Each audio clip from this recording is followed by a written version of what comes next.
Joseph, which is my grandfather, he was Joseph August Perano. He was a fisherman, basically, and he was out fishing in Cook Strait one day, and a whale surfaced alongside of him and scared the bejesus out of him. And he says, I'm going to get him next year. That humpback whale that nearly knocked Joseph Perano's oars out of their rowlocks over a century ago did indeed lead him to bigger quarry. Motivated to get even for that incident, Joseph started whaling out of Tory Channel in the Marlborough Sounds in the winter of 1911. The founder of New Zealand's last whaling station and enterprise, Joseph Perano revolutionised the industry and is credited with bringing many modern innovations to it, including the first power-driven whale chaser. In the meantime, the rowing boats were still operating, and James Jackson said to my grandfather how ridiculous it was chasing whales in a very noisy boat, and the whales could hear them coming and running away from them. And my grandfather said, well, never mind, your boat will be in the museum when mine's are still chasing whales. And that's exactly what happened, because the Swiftsure was Jackson's boat, and she's in the Christchurch Museum. So, yes, there's only one way to do things, and that was Grandad's way. But most of the people we're with are all whaling descendants, the Nortons, the Keenans, the Jacksons, and the Heberleys, and it went from there. So a real community. Yes, a real community. Typical of the Sounds, though, very wonderful people, but don't ever talk to them about their neighbours. Joseph Perano established a station at Fishing Bay on Arapawa Island in 1924, and it became a small community in its own right, with up to 50 whalers and their families living there throughout each winter whaling season. In time, the business came to be run by his two sons, Joe Jr. and Gilbert Perano. And, like his father before him, Peter Perano also grew up in the tight-knit community, so it was only natural that he too would join the family business. The island life is the island, and as children, your main playground was the beach. The kids used to model themselves on various whalers and gunners and so on, and you'd see a patch of kelp and you'd harpoon it and make model boats, and it was just a life, It was wonderful, it really was. Peter Perano harpooned his first whale at the age of 14, and with boarding school behind him 3 years later, he was back to the island and in the fleet. But Peter's day, like the rest of the chaser crews, wouldn't start on the water, but rather from a lookout high above the whaling station. The best time of the day was the early morning, just as the sun broke up onto the water, and the spouts stood up very plainly. And by that stage you'd have your binoculars on the stand, and you'd search for whales, and then somebody would see one, and yes, there she blows. But you had to be careful, because if it turned out to be not a whale, you got fined. In the olden days it was a certain number of wax matches, and in the later days it's been chocolates, a block of chocolates for a serious mistake. So this is how the penalties were sort of dealt to. And how many were there up the lookout? We had 3 crews, so that'd be 6 plus an observer. So quite a group crammed up there. Oh, yeah, just quite a group, yeah. Yep. We had a stove and everything there. And so you could have a hot cuppa? Oh, yes. We used to cook a meal on it and boil up a whole lot of groper heads and that sort of stuff. Eat the eyes in front of any tourists that happened to be around. We probably, shall we say, we used to take the mickey out of each other a lot, and we used to play pranks on each other. For instance, if you were walking up the track in the morning and you came across a penguin, a blue penguin, you'd put it on your arms after it had bitten you and take it up and put it in somebody else's gumboot. So that slowed one crew down no matter what. But this is sort of carry on. And soldering each other's lunch tins up. You got nothing to do, you do these things. But when a whale spout was sighted, and of course verified, it was all hands to the pump. The crews would charge down the hill to their boats and race each other out into the open waters of Cook Strait, as demonstrated by this archived audio from the New Zealand Broadcasting Service of a whale hunt with the Peranos in 1955. Driver's come down from the lookout station, the Gilly Perano. He's come on board. Movement to the engine, and away we go. Now looking out round on the port side, it's back towards the Tory Channel now. There are the line of the three chasers. And it's a very fine sight, because down there there's other two small boats and the gunners standing, and they look very precarious indeed. And we're looking around, waiting for the whale to come. Then the spout was sighted. Charlie Heberley saw it first. There she is, he said quite softly, and crouched down a little against the surge of power that the driver gives the boat immediately he hears the word. Every time they surfaced, the chasers roared closer, and then we were right up on them, and next time they broke the surface, the guns went off and the motors were shut down. The driver has got the line, the nylon line of the harpoon in his hand, and we're following along the whale in company with another chaser also. We're following along this whale as it sounds. It goes right down. You can see it dragging down the bow of this boat too. And that was really terrifically exciting, because both the harpoon guns of this and the other chaser went off pretty well together. Flash from the guns and the flaming pieces of wad spurting out and coming back in a cloud of spray as the black whale dived down into the depths, and we saw it all from here. The average chase was about 3/4 of an hour, or a way to go. And what was your heart doing at this stage?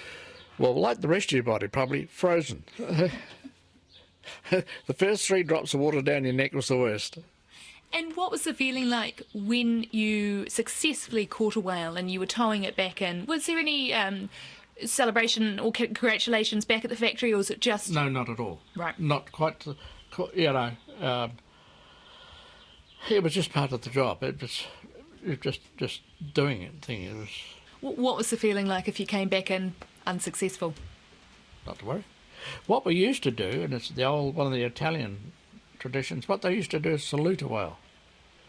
And in the old days, they all wore hats, felt hats. This was grandfather's day and dad's day. I've only ever seen it done once.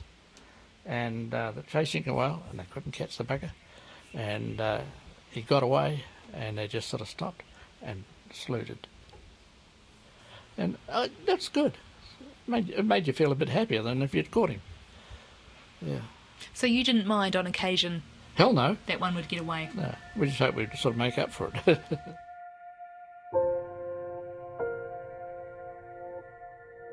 While an emotive subject, the whaling history of Marlborough stretched over generations and made a significant contribution to New Zealand's economy.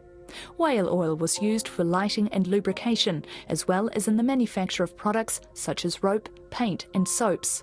Whale meat was also used for human and pet consumption, and much of the blood and bone byproduct wound up feeding the market gardens of Pukekohe.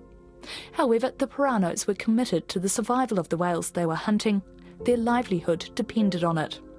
The whalers were prohibited from taking right whales, and while they didn't have a quota for the humpbacks, they were dictated to by the factory at Fishing Bay, which could only process 3 whales a day.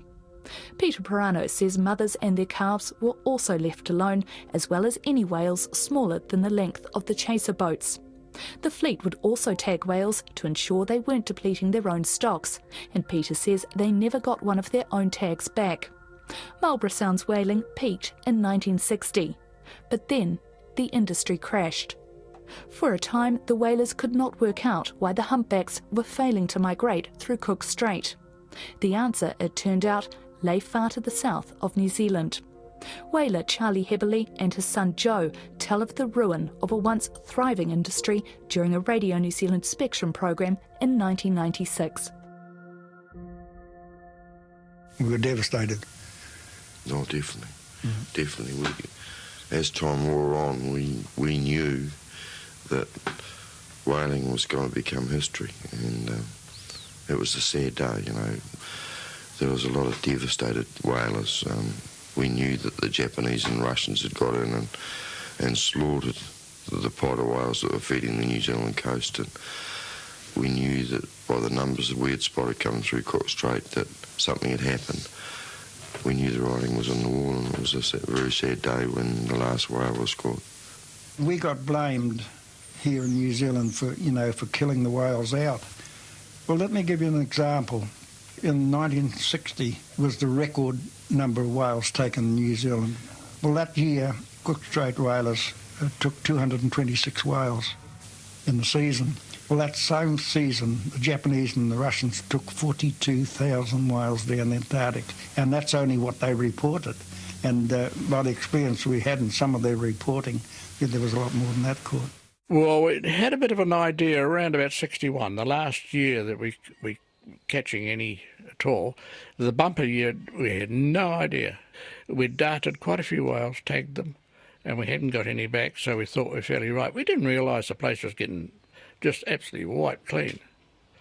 How does that make you feel? Well, quite angry, actually, for the sake of saving the whales, really. I mean, it was bloody well unnecessary. And it was the way it was done. They had a licence, meant nothing to them. It wasn't just us that suffered over it. The engineering factories and all the transporting and all this sort of stuff. A whole industry died. A whole industry, a big industry for Marlborough. It's like the grape industry. If that did the same thing over 3 or 4 days, I hate to think what the result would be. On December 21st, 1964, the last whale was harpooned in New Zealand waters, ending more than 170 years of New Zealand whaling history. But Peter Perano and his contemporaries weren't done with whaling just yet. A decade ago, a group of former whalers, including Peter, were invited back to the lookout on Arapawa Island to once again spy the massive mammals migrating through Cook Strait.